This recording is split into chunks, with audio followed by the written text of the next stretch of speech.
கூந்தல் பழைய நீளம் இருக்குதா, இப்போ பொம்பளைங்க எல்லாத்துக்கும் புருவம் இருக்குதா. பூ முடிஞ்ச கூந்தல் பழைய நீளம் இருக்குதா, இப்போ பொம்பளைங்க எல்லாத்துக்கும் புருவம் இருக்குதா.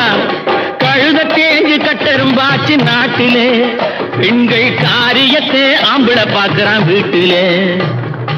எல்லாரோட என்னையும் சேர்க்க கூடாது, வேலை எது கொடுத்தாலும் செய்வேன் தப்பாது. எல்லாரோட என்னையும் சேர்க்க கூடாது, வேலை எது கொடுத்தாலும் செய்வேன் தப்பாது. சொல்லுங்க. களை எடுக்கணும், விளைய வைக்கணும், கதிரும் முத்தின வயல் அறுக்கணும், கட்டுஞ்சுமக்கணும், களமும் சேர்க்கணும், காத்த பார்த்து தூக்கி விடணும். கால நேரம் கடந்துடாம நாளா வேலையும் நாமே பார்க்கணும்.